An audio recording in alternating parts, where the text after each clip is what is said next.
a short while now, I've been thinking a lot about the resentment that seems to be baked in to this process of deconstruction for it seems like everybody who goes through it or gets stuck in it because it can feel pretty paralyzing. There's two things that I'd like to emphasize in this particular episode, and the one, this will be the first one. I want to talk about the fallout, that part of the process that involves losing a familiar community. I'm not out to make this video series 100% objective. I don't think there would be an opinion or even a personality in something that could call itself 100% objective.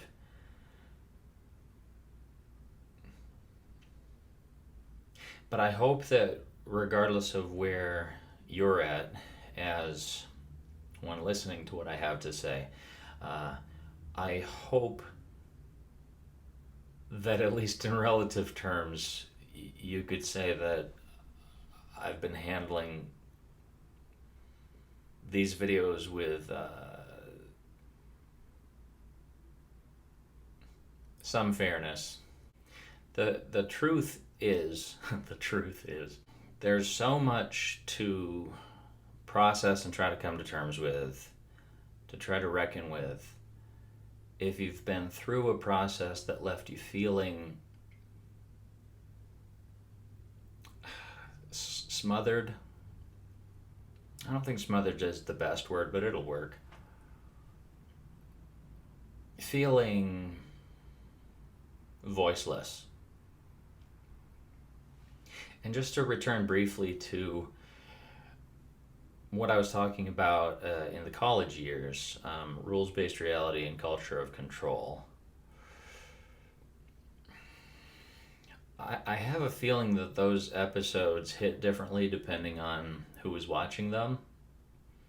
I think a lot of people who have been through what I have been through and made the same meaning out of it that I made of that experience, I have a feeling that hit home and resonated. But for anyone who is still in that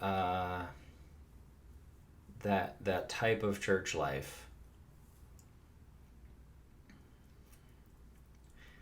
I could imagine that some of what I said may have sounded harsh, may have sounded entitled, and could have even sounded childish.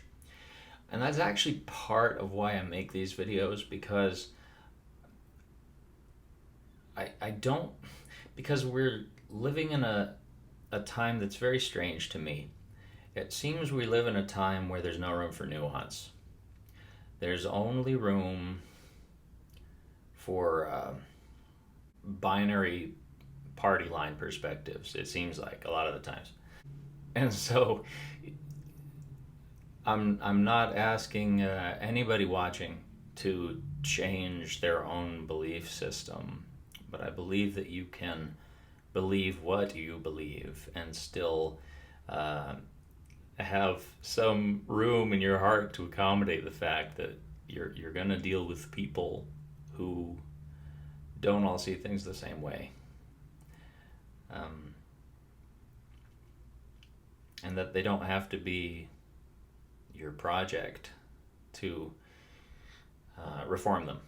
And especially seeing as I'm in the position now that I never expected to be in. I didn't really ask for all of this to change in my perspective and in my honest, authentic beliefs, in the integrity of my heart, the things that I could honestly say I do believe, or I can no longer honestly believe. Those were those were things that changed over the course of time, but those were not things. Well, the most surprising thing to me about it was that it wasn't a product of rebellion, which is what I would have thought when I was younger and still devoutly part of the Christian church. You know, I would have thought, oh, he fell out of fellowship. He probably stopped praying. He probably stopped reading the Word. And this is what happens. He probably went off and studied psychology. And the funny thing about this is I did go off and study counseling. I studied counseling at a Christian university and came out agnostic. Those were two things that were happening side by side. It's not like the one caused the other, but I'm just saying it's like these things happen. And I don't know where the hell I'm at. I'm trying to figure that out. And if it's interesting to you to be along in the process of me trying to find words for this kind of experience, I appreciate that you're here for it. I mean that. So, with the crumbling of a personal faith or a personal belief system comes the crumbling of a sense of community. For me, it did, and I think it's fair to say that comes with the territory. I think that goes with it, but I want to get into why I think that goes with it, especially because there's a lot of people that I essentially cut ties with, and I don't have any ill will toward them. And that was one of the harder parts of all of this. I'm kind of dancing around a bunch of different details, so bear with me because this is fairly nonlinear. One of my closer friends that I knew back in my time in college died last year. And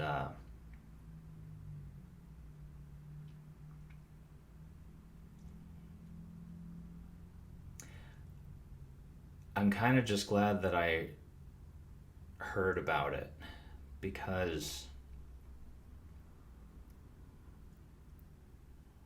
a lot of us who used to know him sort of fell off as far as being in any level of contact with him. As far as myself, he and I were technically still Facebook friends for as long as I was still on Facebook. But it was that sort of thing where he technically had a Facebook profile, but I'm not sure he ever used it.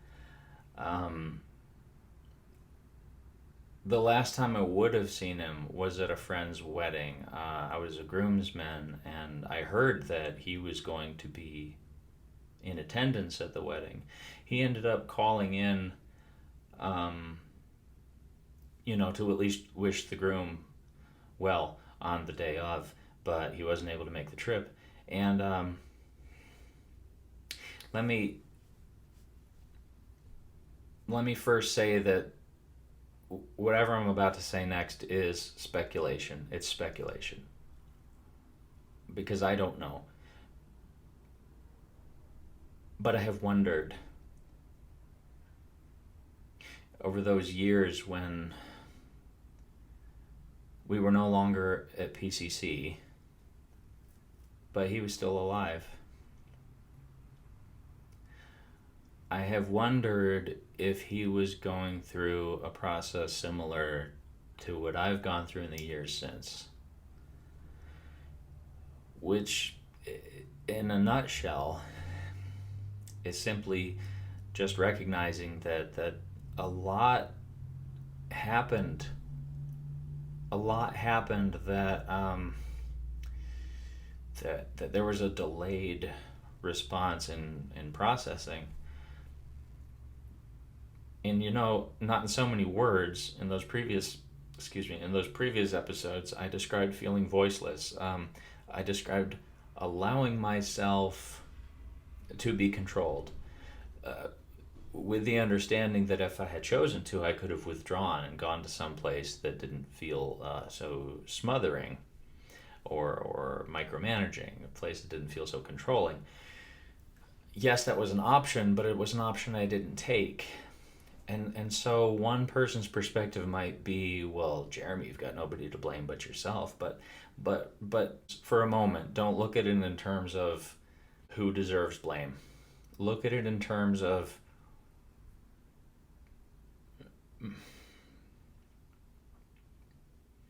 what happens over the course of time when a person gets conditioned based on the environment that they stay in. For better or for worse, just simply what happens. Because I was at PCC for 6 years, and nothing super dramatic happened. Like I said, I never got in trouble that was any more intense than failing hair check. Um, yeah, I think that was like the worst thing that I got in trouble for over 6 years. And so, in that sense, I was doing pretty good, I suppose. But when I got out on my own after graduating college, and then slowly started waking up to the fact that I had always sort of learned to color within the lines. I'd always sort of learned to stay in my own lane. Um, in what I consider quite a real way, I'd never learned to be a man because I'd never learned to stand up for myself and do a thing because it was what I believed in, knowing that it would rock the boat. I had instead learned to conform. I had instead learned to follow the rules. I'm not trying to say that it's just a good thing to be a rule breaker, but by the same token, it's like when something is wrong, or when power goes unchecked for long enough, certain structures take shape, and there comes a point where if everybody only ever follows the rules, nothing gets set right. So I don't know if Johnny was going through a similar process to what I went through, but I know that we fell out of contact. And I have wondered, and I suppose I'll always wonder, if we fell out of contact because it was hard for him to stay in contact with all the people that he knew from school in the same capacity that he knew them from school, while at the same time having to work through what that experience even was for him, while seeing it in a different light than he saw it while he was there, while he was in it. Because I remember he was the reason, he was my introduction to having a group of friends when I went off to college. He was the guy that took me under his wing and kind of made me his incoming freshman. Yeah, I'll always remember him for that. Because it's speculation, I'm going to move off of that. That's just an example to say, like, I've seen it happen where I would know a significant connection with another person that I knew from college, and then we lose contact completely afterwards. And I'm making this specific episode because I want to say sometimes it's intentional and sometimes it's not. And then I want to say why it's sometimes intentional and sometimes not, to break ties. It's not lost on me that it can really hurt. It can really hurt terribly to be ghosted.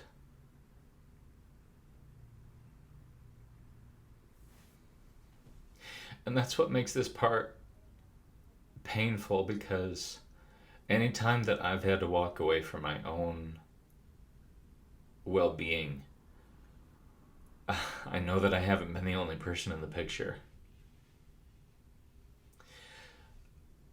And there have been a lot of people who were really special to me in my life, who, even if we no longer see eye to eye on a lot of basic things, they're still people who were supports to me during what I'd consider a formative time in my life. And so, I wanted at some point to cover what this meant in working through the resentment that seemed to just come with this process. Because let's see if I can bring it back to a more linear telling of this process. It became unmanageable. It became unmanageable to stay in the church that I was in around, I want to say 2019. Part of that definitely included the fact that I had reached the point where I was coming close to a panic attack just being in a worship service, because I felt kind of like I was losing my mind, like I was showing up week after week just to still feel like the odd man out, just to still feel somehow exempt from having some spiritual connection or what have you. Like I was showing up to occupy a seat, but I wasn't.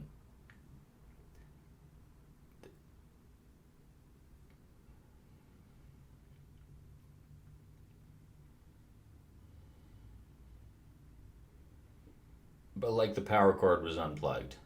And so to look a little closer to what was happening behind the surface of things when I reached that point, it became unnerving. Somehow, this is so hard to put into words.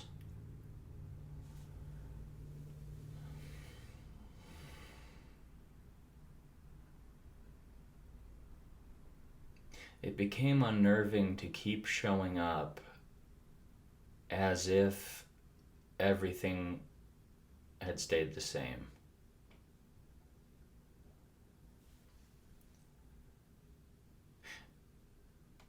And part of that was the dissonance and realizing that these people that I had come to see as family, these people who really were my community, suddenly it seemed as though I was waking up for the first time to the fact that I had kind of taken for granted what the connective tissue was there, and had only gradually recognized that no, I've just kind of been accepting this secondhand, and assuming that at some point it'll make sense, even though it hadn't connected with me on a personal level. It was just something that I had taken in theory to be the truth. And so in reaching that point, it no longer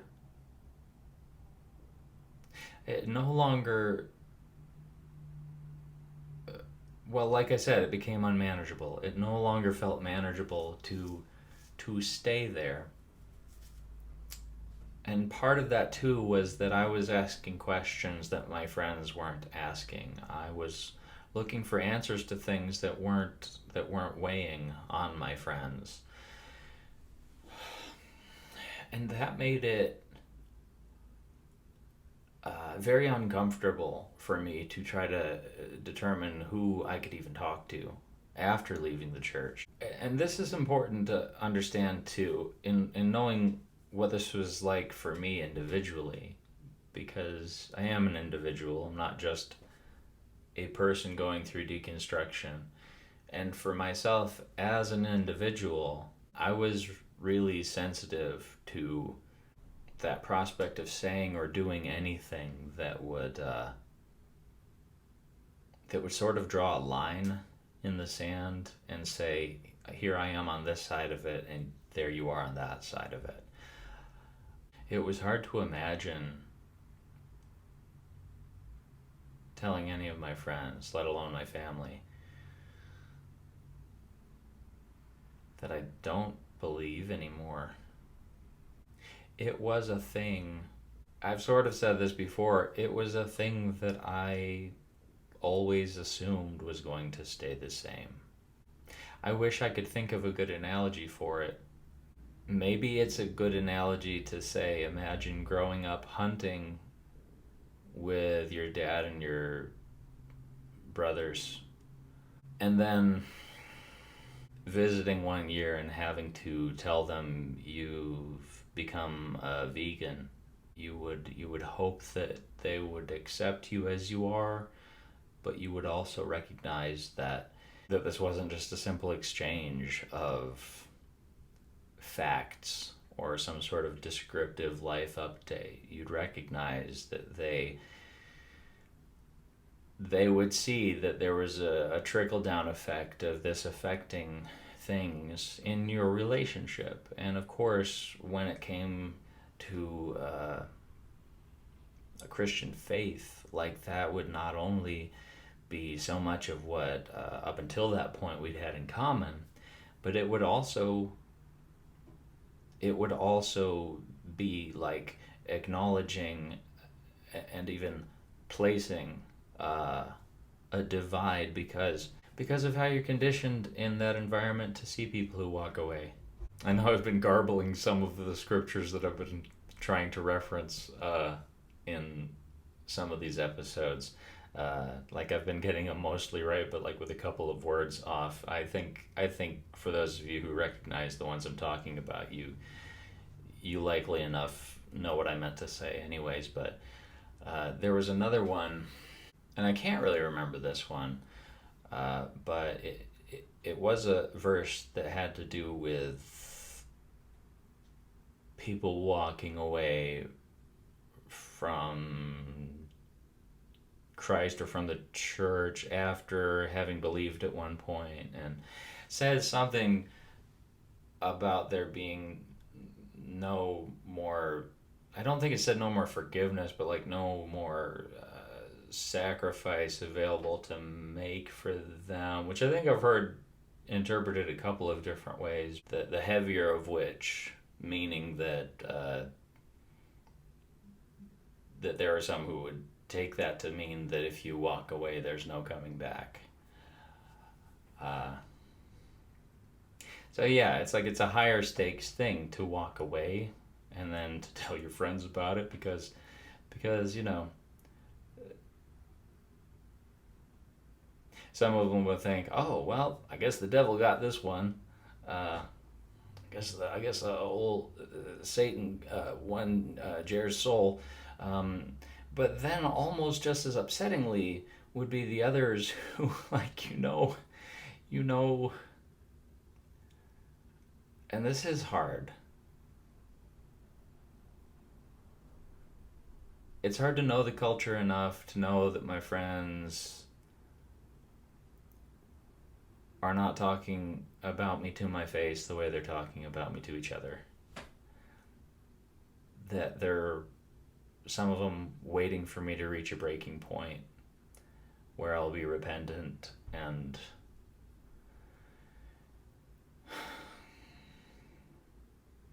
have a brand new coming to Jesus moment.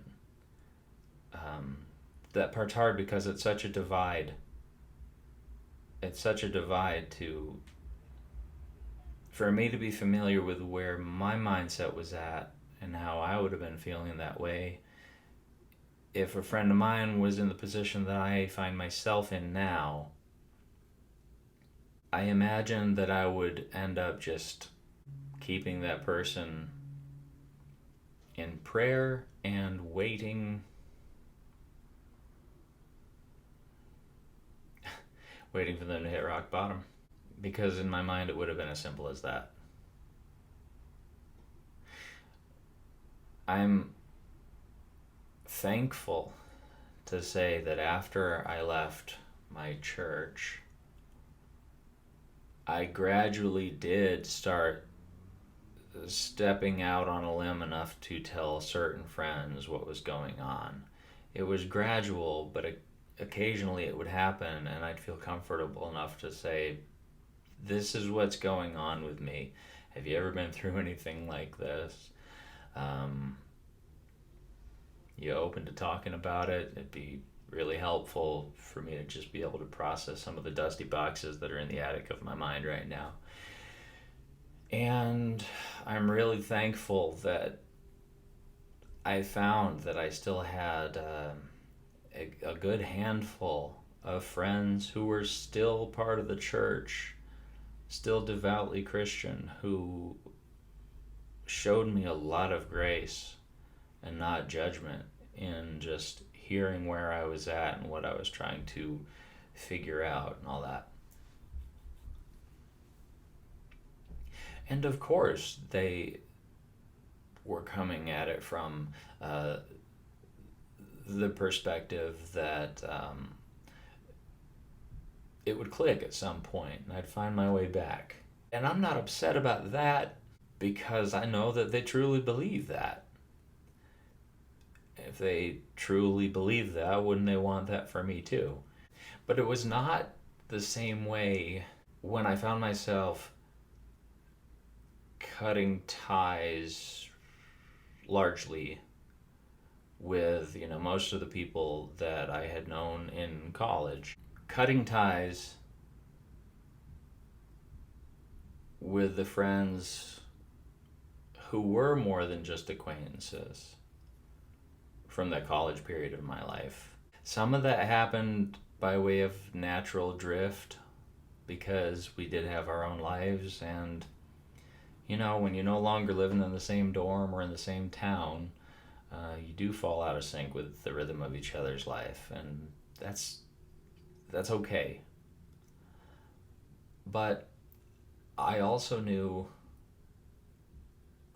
from threads that I would watch on Facebook, I also knew how impassioned some of these friends could be about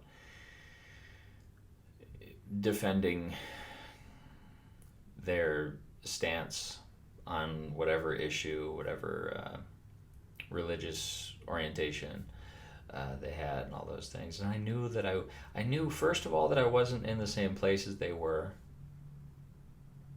but I also kind of knew that I didn't know exactly where I was. And it hit me with kind of a lot of force to see, again, I want to be equitable in my view on this.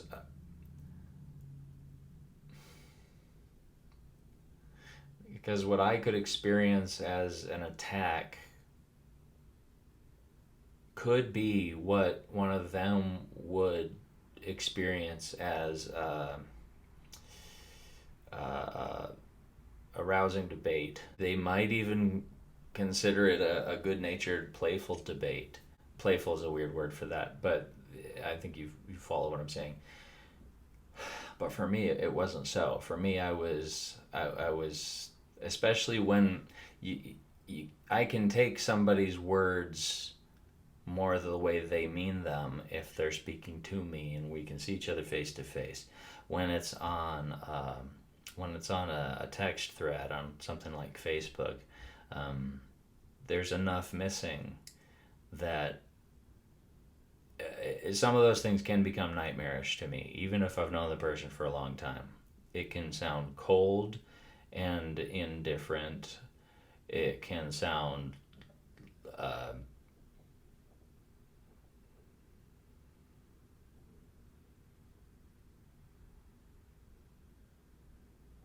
it can come across feeling as if they might as well have said, well, I don't care about your heart. You just need to change your mind.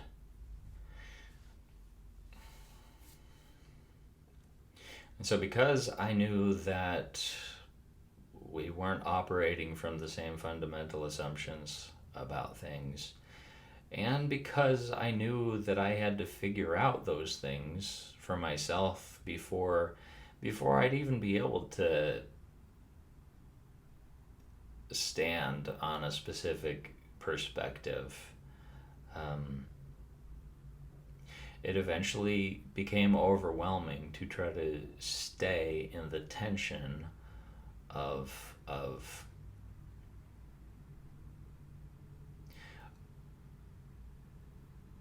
knowing we were in disagreement, but for myself, never feeling able to weigh in with what my opinions truly were. And this goes back to episode 2 on this playlist. Because when you're hurting,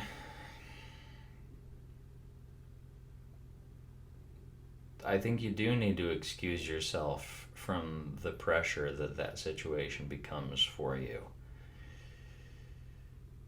Because there are some things you can't sort out while you're staying in that tension. So that's why I had to excuse myself. And I wish that I could have gone about it differently. I don't really know that I would have done it any differently if I was able to do it over again. I just know that in addition to all of that going the way that I felt necessary, I also wish that I didn't have to leave friends that I cared about wondering why I had disappeared. What I'm recognizing now, though, is that this has been enough for an episode on its own, and that the resentment as a focal point is going to have to be the next episode.